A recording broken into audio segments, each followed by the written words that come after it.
이 가공할 만한 무지막지한 시스템이 아주 가볍게 장난치듯이 가동될 수 있습니다. 이제 무제한 복권을 긁으실 준비가 되셨습니다. 이게 실수한 결과물입니다. 그래서 계속 해보실 만한 가치가 있습니다.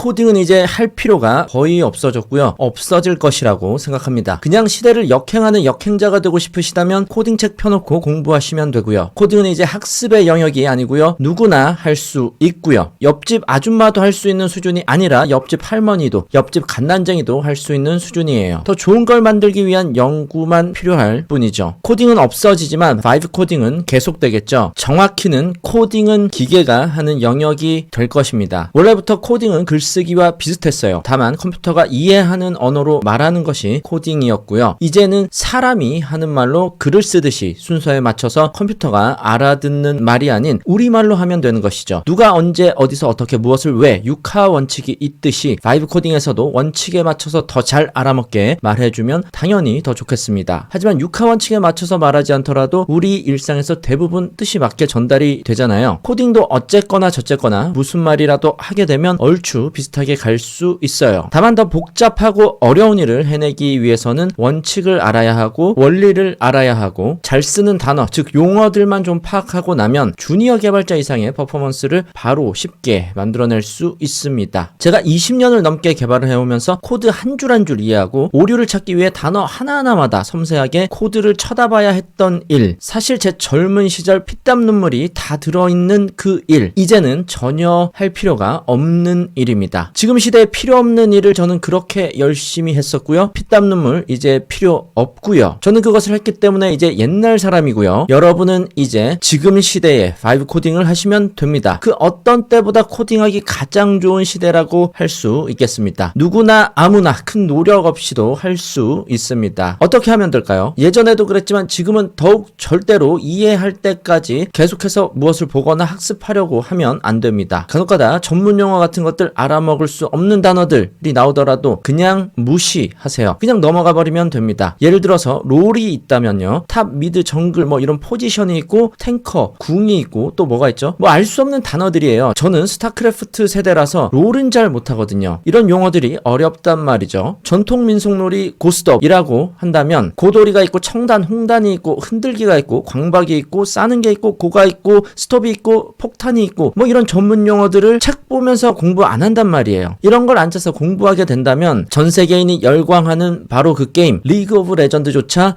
재미없게 만들어버리죠. 바이브 코딩은 이제 게임에 가까워졌습니다. 재미없게 하고 싶다면, 아니 하기 싫다면 책 보고 하세요. 제 예전 영상들을 보시면 바이브 코딩이 없을 시절에도 공부하지 말고 바로 경험해보시라고 늘 말씀드리곤 했었어요. 그런데 바로 경험하는 것이 원래도 중요했는데 이제는 더욱더 중요해졌습니다. 그 경험 중에서 개발에 잘 쓰이는 개념이나 용어들을 파악해 가면 돼요. 롤스타 고스톱 하면서 자연스럽게 익히게 되는 용어나 단어, 전략, 개념, 이것들 앉아서 공부 안 했듯이 바이브 코딩도 그렇게 하면 됩니다. 바로 하게 되면 정말 재미있고 쉽게 익힐 수 있습니다. 절대 처음부터 무언가 배우려고 하지 마세요. 취미나 게임이나 재미 수준으로 해보고 더 전문성을 갖고 싶다면 그때 더 깊이 연구해보면 됩니다. 그러니까 바이브 코딩은 게임 수준으로 가볍게 시작할 수 있는 하나의 놀이 수준으로요. 진입장벽이 낮아졌고요. 실제로 게임 못지않게 재미있습니다. 오히려 이거 하다가 게임하면 재미없을 수도 있어요. 레고 조립하듯이 그까이 거 대충 해보면 됩니다. 어쨌든 바이브 코딩은 코딩을 아주 흥미롭게 만들어 줬습니다. 바이브 코딩의 의미는 느낌대로 코딩을 한다는 것입니다. 여기서 코딩의 어려운 부분은 굉장히 작아졌고요. 내 느낌대로 필 충만하게 내 바이브대로 하는 부분이 훨씬 더 중요하고 커졌습니다. 앞으로는 더욱 그렇게 될 것이고요. 코딩이란 뭐였나요? 제가 지난 20년간 하나하나 한 글자 한 글자 고통받으면서 하지만 그래도 재미있게 적어갔던 그 이상한 글, 사람은 알 수 없는 그 문장들로 컴퓨터가 알아먹을 수 있게끔 문서를 만드는 작업이었습니다. 이 문서를 컴퓨터한테 주면 컴퓨터는 그 문서를 이해하고 사용자에게 보여주는 프로그램으로 만들어 준 것이었죠. 하지만 이제는 완벽한 통역자가 생겼습니다. 기존에 한 땀 한 땀 하던 코딩이 필요가 없게 되었습니다. 손 벌벌 떨면서 살면서 납땜하던 사람들이 필요 없어졌다는 거고요. 그냥 조립하는 과정을 설계하면 자동화된 기계가 부품들 알아서 만들어서 끼워준다는 거고요. 그저 코딩 그 자체만 한 땀 한 땀 납땜하던 개발자들은 결국 자동화 기계에 대체되겠죠. 그런데 너무 놀라운 사실은 그 대단한 자동화 시스템이 현재 우리 모두에게 공평하게 쥐어져 있습니다. 대단히 감사한 일이죠. 그래서 개발자들을 일용직으로 만들어버릴 이 무시무시한 시스템이 나에게 주어져 있는데 이거 가동해야 되잖아요. 가동 안 하면 얼마나 큰 손해냔 말이에요. 그럼 이 무시무시한 시스템으로 뭘 만들까? 어떻게 시작할까? 이 가공할 만한 무지막지한 시스템이 아주 가볍게 장난치듯이 가동될 수 있습니다. 다만 시작할 때 이걸 하나 기억하고 시작해보죠. 역시나 게임으로 비교하자면요. 롤이나 스타 그 어떤 게임이라도 첫 판부터 마스터할 수는 없겠죠. 처음부터 이길 수 없어요. 페이커조차도 그랬을 거예요. 어쩌면 가장 많은 연습과 게임을 한 사람이기 때문에 가장 많이 져본 사람일 수도 있어요. 몇 판은 지는 걸 알고 그냥 해보는 겁니다. 당연히 처음 하니까 지는 게 정해져 있거든요. 심지어 세상의 모든 일이 다 그래요. 처음 하는 건 실수하거나 잘못하는 게 정해져 있습니다. 운전도 마찬가지죠. 운전 처음 할 때 떨면서 하지만 몇 번 하면 금방 익숙해지죠. 그리고 좀 하다 보면 재밌어집니다. 처음엔 못하는 게 정해져 있고 몇 번만 하면 자연스러워집니다. 그리고 나서 프로게이머가 될지 전문 레이서가 될지 아니면 레이싱걸이 될지 레이싱 보이가 될지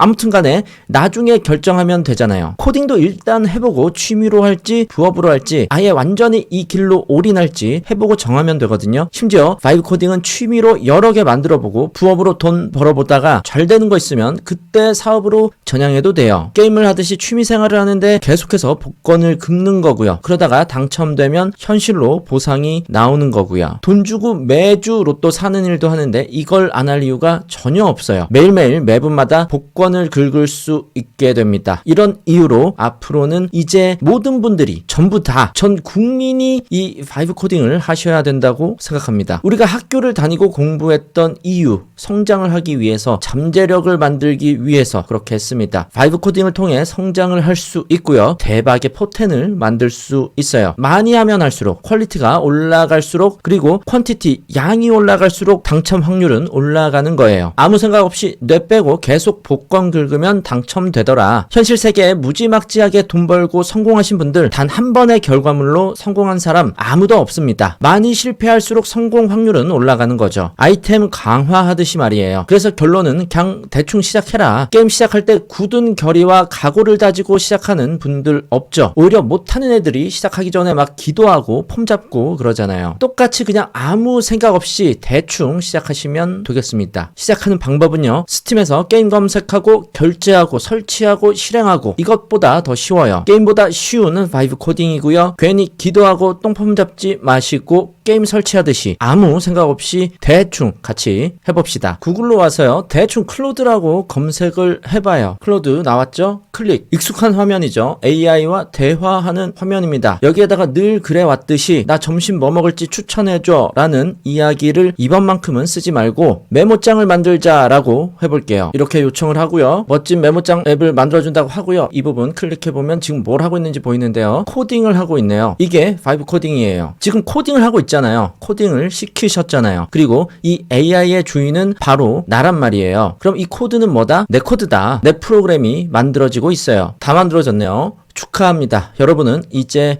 개발자입니다. 잠깐 테스트 해볼까요? 메모 만들기, 메모 1, 뭐 이렇게 해서 또 새 메모, 메모 2.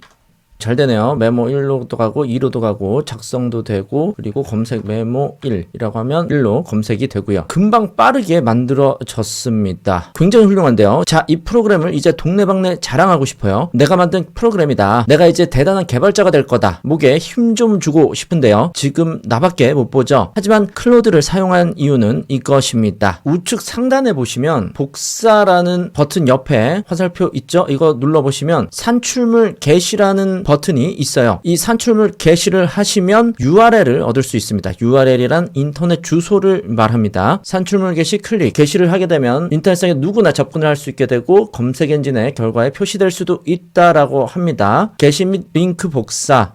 주소가 발행이 된 거예요. 그럼 링크 복사를 해보고요. 이 복사한 주소만 있으면 전 세계 어디에서든 지구 반대편에서도 내가 만든 결과물에 접속할 수 있습니다. 지금 주소 복사했죠? 그럼 새로운 인터넷 창을 띄워보시고요. 네, 주소창에다가 지금 복사했던 거 붙여넣기 해보면 엔터하면 내 작품이 나왔습니다. 정말 대단합니다. 대박이죠? 이 주소만 있으면 어디에서든 접속이 가능하고요. 어떤 기기에서든 접속이 가능합니다. 핸드폰에서도 접속이 가능하고요. 카톡 같은 메신저에서 이거 내가 만든 거다 자랑도 가능해지죠. 여러분은 이제 무제한 복권을 긁으실 준비가 되셨습니다. 자, 근데 우리가 메모장 만들자 한 줄 엄청 짧고 시크하게 썼잖아요. 한번 이런 거 보여드릴게요. 좀 전에는 메모장 개발이었는데 단어 몇 개만 더 넣었어요. 노션과 같은 메모 앱 서비스 개발이라고 시켜봤습니다. 같은 메모장이라도 시키는 단어 한두 개에 따라서도 결과물이 달라집니다. 혹시 노션을 모르는 분들이 계실까봐 소개시켜드리면 이렇게 생긴 전 세계적으로 어마어마하게 사용되고 있는 메모장이고요. 기업가치 100억 달러, 한화로 13조 원 이상의 가치를 인정받고 있는 기업입니다. 단지 이 메모장 하나로 말이죠. 그래서 이렇게 요청했습니다. 노션과 같은 메모 앱 서비스 개발이라고 했어요. 다시 코딩을 해줬고요. 과연 기업가치 13조 원에 버금가는 프로그램을 만들어낼 수 있을까요? 자, 꽤 비슷한 모양을 가진 앱이 나왔습니다. 13조는 안 되더라도 적어도 10,000원쯤은 돼 보이는 프로그램이 만들어졌어요. 불과 몇 분 이내로 말이죠. 우리 실수하고 실패할 거라는 걸 알고 시작한 첫 바이브 코딩인데 이 정도예요. 어마어마하죠. 이게 실수한 결과물입니다. 그럼 실수를 안 하면 얼마나 더 잘 만들 수 있겠습니까? 그렇기 때문에 그래서 계속 해보실 만한 가치가 있습니다. 앞으로 저와 함께 계속 해보시죠. 아쉽지만 이번 영상은 여기까지고요. 재미있게 보셨길 바라고 바이브 코딩 입문 시리즈는 계속될 예정이니까요. 구독하시고 알림 설정까지 해두세요. 빨리 또 뵐 수 있으면 좋겠네요. 그리고 바이브 코딩을 하시면서 기술적인 것 이외에 수익화를 어떻게 만들 수 있을 것인가에 대해서 궁금하신 분들이 계실 텐데요. 코딩을 처음 하시고 수익화를 해내신 분들의 인터뷰 영상을 뒤에 달아두었으니까요. 계속해서 확인해 보시면 되겠습니다. 감사합니다.